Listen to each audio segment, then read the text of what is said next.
இந்தியாவின் முதல் வந்தே பாரத் ஸ்லீப்பர் ரயிலுக்கான வழித்தடம் அறிவிக்கப்பட்டிருக்கிறது. இந்தியாவின் தென்கிழக்கு மாநிலங்களை இணைக்கும் வகையில் இந்த வந்தே பாரத் ஸ்லீப்பர் ரயில் நாட்டிலேயே முதல் முறையாக அறிமுகப்படுத்தப்பட இருக்கிறது. எந்த வழித்தடம் அது? மேலும் நாடு முழுவதும் 48 முக்கிய நகரங்களில் டெர்மினல் வசதிகளை மேம்படுத்துவதற்கு இந்திய ரயில்வே திட்டமிட்டிருக்கிறது. இதன் மூலமாக அடுத்த சில ஆண்டுகளில் ரயில் போக்குவரத்து என்பது முக்கிய நகரங்களில் இரட்டிப்பாக போகிறது. நமது தமிழ்நாட்டில் பல்வேறு நகரங்களும் இதில் தேர்ந்தெடுக்கப்பட்டிருக்கிறது. மேலும் இனிமேல் UTS செயலி பொதுமக்களின் பயன்பாட்டிற்கு இருக்காது அப்படின்னு அறிவிப்பு வெளியிட்டிருக்காங்க. எதனால அது? வாங்க விரிவாக இந்த வீடியோல பார்க்கலாம். சேனலுக்கு புதுசா வந்தீங்கன்னா மறக்காம சப்ஸ்கிரைப் பக்கத்துல இருக்க பெல் ஐகானை போட்டுருங்க. அப்பதான் நம்ம போடுற ஒவ்வொரு வீடியோட நோட்டிபிகேஷன் உடனுக்குடன் வரும். வாங்க வீடியோக்குள்ள போகலாம். இந்திய ரயில்வேயின் செமி ஸ்பீட் வகையிலான ரயிலான வந்தே பாரத் எக்ஸ்பிரஸ் ரயிலின் ஸ்லீப்பர் வெர்ஷன் இந்தியாவில் முதல் வழித்தடத்தில் அறிமுகப்படுத்தப்பட இருக்கிறது. நாடு முழுவதும் 150க்கும் மேற்பட்ட வழித்தடங்களில் வந்தே பாரத் சேர் கார் வகையிலான ரயிலானது இயக்கப்பட்டு வருகிறது.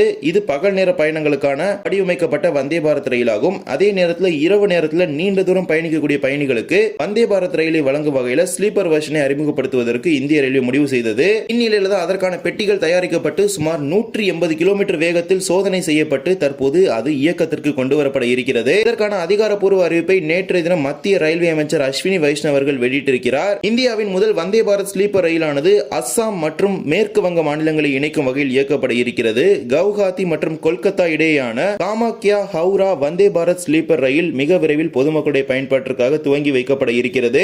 கவுஹாத்தியின் காமாக்யாவிலிருந்து கொல்கத்தாவின் ஹவுரா வரை சுமார் 966 கிலோமீட்டர் தூரத்திற்கு இந்த வந்தே பாரத் ஸ்லீப்பர் ரயிலானது இயக்கப்பட இருக்கிறது. இன்னும் இதனுடைய ஃப்ரீக்வன்சி என்பது தெரியல. ஏனென்றால் 2 ரேக் பாத்தீங்கன்னா ரெடியா இருக்குது. மேபி டெய்லியா கூட இருக்கலாம், ஆர்எல்ஸ் ட்ரை வீக்ல அந்த மாதிரி சர்வீஸை கூட இன்ட்ரோடியூஸ் பண்றதுக்கான சான்சஸ் இருக்குது. இந்த வந்தே பாரத் ஸ்லீப்பர் ரயில்களை பொறுத்தவரை மொத்தமாக 16 பெட்டிகள் இருக்கிறது.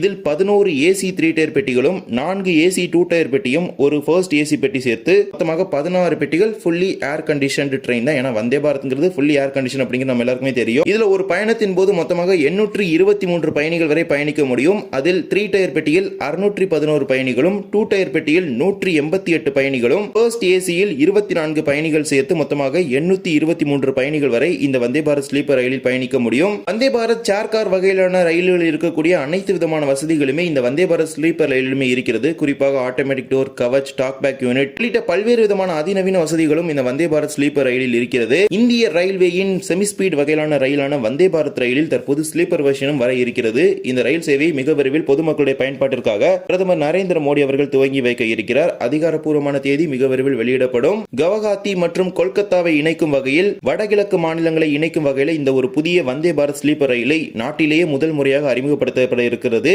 காமாக்யா ஹவுரா வழித்தடத்தில் மிக விரைவில். இதே போலவே முன்பதிவில்லாத பயணச்சீட்டை பெறுவதற்காக UTS என்ற ஒரு செயலியானது கடந்த சில ஆண்டுகளாக பொதுமக்களுடைய பயன்பாட்டில் இருந்து வருகிறது. இந்த UTS செயலி வருகின்ற மார்ச் 1ஆம் தேதியிலிருந்து பொதுமக்களுடைய சேவையிலிருந்து விடுவிக்கப்படுவதாக இந்திய ரயில்வே அறிவித்திருக்கிறது. குறிப்பாக இப்ப பாத்தீங்கன்னா நிறைய ரயில்வே ஸ்டேஷன்ல எழுதில ஒட்டிட்டாங்க. அதாவது சீசன் டிக்கெட் வந்து இனிமேல் UTSல வராது, ரயில் ஒன்ல மட்டும் தான் நீங்க சீசன் டிக்கெட் எடுத்துக்கணும் அப்படிங்கிற ஸ்டிக்கர்ஸ் எல்லாம் பாத்தீங்கன்னா ஒட்டிட்டாங்க. அண்ட் இதுக்கான அபிஷியல் ஆர்டரும் பாத்தீங்கன்னா இப்ப ரிலீஸ் ஆயிருச்சு. மார்ச் 1ஆம் தேதிக்கு பிறகு அன்ரிசர்வ்டு முன்பதிவில்லாத பயணச்சீட்டுகளை பெறுவதற்கு ரயில் ஒன் செயலியை மட்டுமே பயன்படுத்த முடியும். ரயில் ஒன் செயலி அப்படிங்கிறது ஆல் இன் ஒன் சர்வீஸ். இந்திய ரயில்வேயோட அனைத்து விதமான சேவைகளையும் ஒரே இடத்தில் வழங்கக்கூடிய ஒரு செயலி. அந்த செயலியில் பாத்தீங்கன்னா இப்ப ஏராளமான அப்டேட்ஸ் வந்து கொண்டு வந்துட்டாங்க.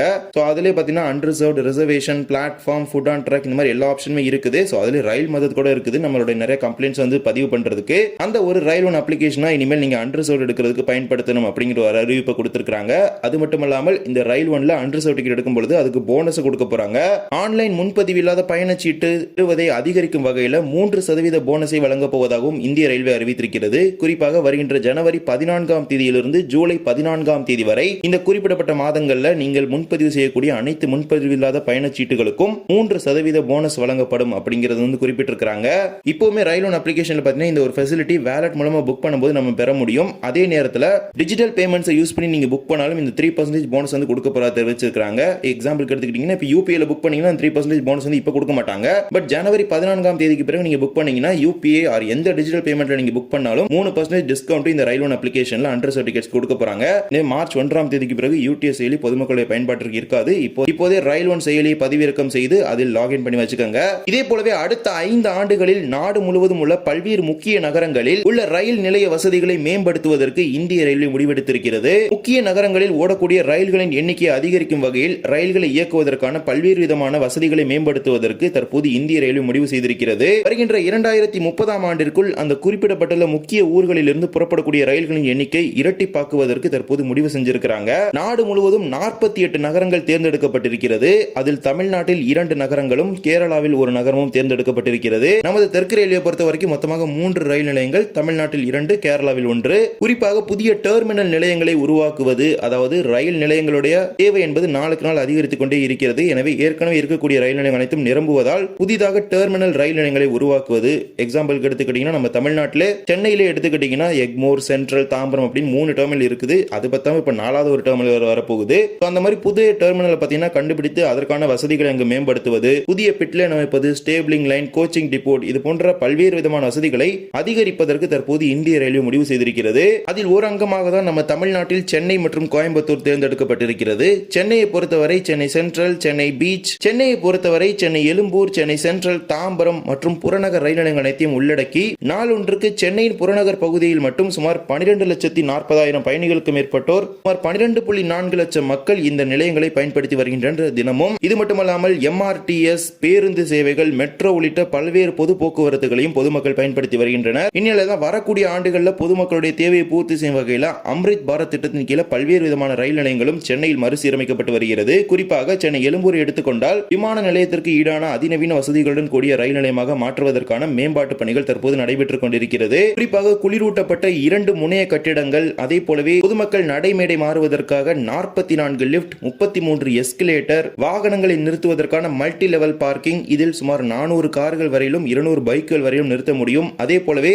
அனைத்து நடைமேடைகளையும் இணைக்கும் வகையில் மேற்கூரையுடன் கூடிய நடைபாதை உள்ளிட்ட பல்வேறு விதமான வசதிகள் சென்னை எழும்பூரில் மேம்படுத்தப்பட இருக்கிறது. அதற்கான பணிகள் இப்ப நடந்துட்டு இருக்குது. அதனாலதான் மோஸ்ட் ஆஃப் தி ட்ரெயின்ஸ் பாத்தீங்கன்னா சென்னை எக்மோர் போகாம தாம்பரத்தோடு நின்றது. அதே போலதான் தாம்பரம் ரயில் நிலையத்தை மேம்படுத்துவதற்கான பணிகளும் வெகு விரைவில் துவங்கப்பட இருக்கிறது. குறிப்பாக தாம்பரம் ரயில் நிலையத்தில் உள்ள நடை மேம்பாலத்தில் 9 லிப்ட், 10 எஸ்கலேட்டர் அமைப்பதற்கு திட்டமிட்டிருக்கிறாங்க. அதில் 9 லிப்ட் அமைப்பதற்கு இப்ப ரீசெண்டா தான் பாத்தீங்கன்னா டெண்டர் வெளியிட்டிருக்காங்க. டிஸ்பிளேல போட்டு அதுல பாத்துக்கங்க. போது அங்கு மேம்படுத்தக்கூடிய பணிகளுமே துவங்க இருக்கிறது. விசாலமான ரயில் நிலைய கட்டிடம், வாகனங்கள் வந்து செல்வதற்கான தனித்தனி பாதை, பார்க்கிங் உள்ளிட்ட அனைத்து விதமான வசதிகளையும் தாம்பரம் ரயில் நிலையத்தில் மேம்படுத்த இருக்கிறாங்க. அதே போலதான் சென்னையின் 4வது முனையமாக வரப்போகிற பெரம்பூர் ரயில் நிலையம் தற்போது சென்னை சென்ட்ரல், சென்னை எழும்பூர், தாம்பரம் என 3 ரயில் நிலையங்களுமே முழு கொள்ளளவு எட்டக்கூடிய ஒரு நிலைக்கு தற்போது வந்து கொண்டிருக்கிறது. இதன் நிலையில் அடுத்ததாக ஒரு டெர்மினல் என்பது சென்னைக்கு தேவைப்படுகின்றது. அந்த 4வது டெர்மினல் தான் பெரம்பூர் ரயில் நிலையத்தில் அமைக்கப்பட இருக்கிறது. இதற்கான விரிவான திட்ட அறிக்கை தயாரிக்கப்பட்டு கடந்த 23வது ஏப்ரல் அன்று ரயில்வே வாரியத்திற்கு சமர்ப்பிக்கப்பட்டிருக்கிறது. 342 கோடி ரூபாய் மதிப்பீட்டில் பெரம்பூரை 4வது முனையமாக மாற்ற திட்டமிடப்பட்டிருக்கிறது. 7 நடைமேடைகளுடனும் 2 பிட்லைன் வசதியுடனும் இந்த பெரம்பூர் ரயில் நிலையம் அமைய இருக்கிறது. இதன் மூலமாக சென்னை எழும்பூர் மற்றும் சென்ட்ரல் நிலையங்களில் உள்ள போக்குவரத்து நெரிசலை வெகுவாக குறைக்க முடியும். இந்த பணிகள் அனைத்துமே முடித்த பிறகு அதே போலவே சென்னையின் போக்குவரத்து வசதிகளை மேம்படுத்தும் வகையில் சென்னை கடற்கரை, சென்னை எழும்பூர் இடையான 4வது ரயில் வழித்தடம் அமைக்கக்கூடிய பணிகளும் நிறைவடைந்திருக்கிறது. அதே போலவே MRTS புறநகர் வழித்தடத்தின் 2ஆம் கட்டமான வேளச்சேரி, பரங்கிமலை இணைக்கக்கூடிய பணிகளும் இறுதி கட்டத்தை எட்டிவிட்டது. இது மட்டுமல்லாமல் பல்வேறு விதமான திட்டங்களும் சாங்ஷன் செய்யப்பட்டிருக்கிறது. குறிப்பாக அத்திப்பட்டு, கும்மிடிப்பூண்டி இடையான 3 மற்றும் 4வது ரயில் பாதை, தாம்பரம், செங்கல்பட்டு இடையான 4வது ரயில் பாதை, அம்பத்தூர், வெள்ளிவாக்கம் இடையான 5 மற்றும் 6வது ரயில் பாதை என பல்வேறு திட்டங்கள் சாங்ஷன் செய்யப்பட்டிருக்கிறது. மேலும் சில திட்டங்களுக்கு விரிவான திட்ட அறிக்கையும் தயாராகி இருக்கிறது. குறிப்பாக கும்மிடிப்பூண்டி, கூடூர் இடையான 3 மற்றும் 4வது ரயில் பாதை, அரக்கோணம், ரேணிகுண்டா இடையான 3 மற்றும் 4வது ரயில் பாதை, அரக்கோணம், செங்கல்பட்டு இடையான 2வது ரயில் பாதை, கூடுவாஞ்சேரி, ஸ்ரீபெரும்புதூர், இருங்காட்டுக்கோட்டை இடையான புதிய ரயில் பாதை என பல்வேறு விதமான திட்டங்களுக்கு விரிவான திட்ட அறிக்கை தயாரிக்கப்பட்டு ரயில்வே வாரியத்திற்கு சமர்ப்பிக்கப்பட்டிருக்கிறது. இவ்வாறு சென்னையின் போக்குவரத்து வசதிகளை மேம்படுத்தும் வகையில் பல்வேறு விதமான திட்டங்கள் சென்னையில் மேம்படுத்தப்பட இருக்கிறது. அடுத்த 5 ஆண்டுகளில் சென்னையில் உள்ள ரயில் போக்குவரத்தை இரட்டிப்பாக்குவதற்கான ஒரு திட்டம் தற்போது தெற்கு ரயில்வேயால் முன்னெடுக்கப்பட்டிருக்கிறது. இதே போலதான் கோயம்புத்தூரிலும் தற்போது வரை கூடுதல் ரயில்களை அறிமுகப்படுத்துவதற்கான எந்த ஒரு வசதிகளுமே கிடையாது. ஏனென்றால் ஹவுஸ்ஃபுல் ஆயிருச்சு கோயம்புத்தூர் ஜங்ஷன். கோயம்புத்தூரை பொறுத்த வரைக்கும் சுற்றியுள்ள முக்கியமான நிலையங்கள் என்றால் கோயம்புத்தூர் நார்த், போத்தனூர், பீளமேடு, சிங்கானல்லூர், இருகூர், கோயம்புத்தூர் ஜங்ஷன் உள்ளிட்ட நிலையங்கள் தான். இதில் கோயம்புத்தூரின் 2வது டெர்மினலாக மாற இருப்பது போத்தனூர் சந்திப்பு ரயில் நிலையம். போத்தனூர் 2வது முனையமாக மாற்றப்படுவதாக முன்னதாகவே தெற்கு ரயில்வே சார்பாக அறிவிக்கப்பட்டிருந்த நிலையில் சுமார் 100 கோடி ரூபாய் மதிப்பீட்டில் டெர்மினல் வசதிகளை மேம்படுத்துவதற்கான திட்டமும் தெற்கு ரயில்வே சார்பாக முன்னெடுக்கப்பட்டிருக்கிறது. குறிப்பாக பிட் லைன், ஸ்டேபிளிங் லைன், கோச்சிங் டிப்போட் உள்ளிட்ட அலுவலகங்கள், யார்ட் ரீடெவலப்மெண்ட் உள்ளிட்ட பல்வேறு விதமான பணிகள் இந்த 100 கோடி ரூபாய் மதிப்பீட்டில் மேம்படுத்தப்பட இருக்கிறது. அதற்கான டெண்டருமே பார்த்தீங்கன்னா 1 by 1 விட ஆரம்பிச்சிட்டாங்க. இது மட்டுமல்லாமல் போத்தனூர் சந்திப்பு ரயில் நிலையம் அம்ரித் பாரத் மறுசீரமைப்பு திட்டத்தின் கீழ் 24 கோடி ரூபாய் மதிப்பீட்டில் முழுவதும் மறுசீரமைக்கப்பட்டு வருகிறது. அந்த பணிகள் தற்போது நடைபெற்றுக் கொண்டுதான் இருக்கிறது. இந்த பணிகள் அனைத்துமே நிறைவடையும் பொழுது போத்தனூர் சந்திப்பு கோயம்புத்தூரின் 2வது முக்கிய முனையமாக மாறப்போகிறது. டெர்மினல் வசதிகளுடன் போத்தனூர் என்பது ஒரு புற புறப்படும் நிலையமாகவும் வந்து சேரக்கூடிய ஒரு நிலையமாகவும் மாற இருக்கிறது. பல்வேறு விதமான ஊர்களுக்கு செல்லக்கூடிய ரயில்களுக்கு இதன் மூலமாக கோயம்புத்தூரின் ரயில் தேவை என்பது இன்னும் இதன் மூலமாக அதிகரித்து வரும் கோயம்புத்தூரின் ரயில் தேவை என்பது இந்த இரண்டாவது டெர்மினல் மூலமாக சற்று குறைய இருக்கிறது. அதே போலவே கோயம்புத்தூர் நார்த் ரயில் நிலையமானது 11.5 கோடி ரூபாய் மதிப்பீட்டில் அம்ரித் பாரத் திட்டத்தின் கீழ் மறுசீரமைக்கப்பட்டு வருகிறது. இது மட்டுமல்லாமல் கோயம்புத்தூர் ஜங்ஷன் ரயில் நிலையமானது சுமார் 692.65 கோடி ரூபாய் மதிப்பீட்டில் முழு அளவில் விமான நிலையத்திற்கு ஈடான அதிநவீன வசதிகளுடன் கூடிய ரயில் நிலையமாக மாற்றுவதற்கான மறுசீரமைப்பு பணிகளுக்கு விரிவான திட்ட அறிக்கை டீடைல் ப்ராஜெக்ட் ரிப்போர்ட் டிபிஆர் தயாராகி இருக்கிறது. அதனை ரயில்வே வாரியத்திற்கு சமர்ப்பித்திருப்பதாகவும் குறிப்பிட்டிருக்கிறாங்க. எனவே மிக விரைவில் இதற்கான ஒப்புதல்கள் கிடைத்தவுடன் கோயம்புத்தூர் சந்திப்பை மறுசீரமைப்பு செய்வதற்கான பணிகள் எல்லாமே துவங்கிடுவாங்க. இப்ப பாத்தீங்கன்னா மதுரை, ராமேஸ்வரம், சென்னை எக்மோர் மாதிரியான ஸ்டேஷன் எல்லாமே ஒர்க்ஸ் போயிட்டு இருக்குது. சோ அதே மாதிரி கோயம்புத்தூர்ல கமிங் சூன் ஒர்க்ஸ் எல்லாமே ஸ்டார்ட் பண்ணிடுவாங்க. இதுதான் இந்திய ரயில்வேயால் முன்னெடுக்கப்பட்டிருக்கும் ஒரு திட்டமாகும். ரயில்களின் எண்ணிக்கை இரட்டிப்பாக்குவதற்கு டெர்மினல் வசதிகளை மேம்படுத்துவதற்கு முடிவு செஞ்சிருக்கிறாங்க.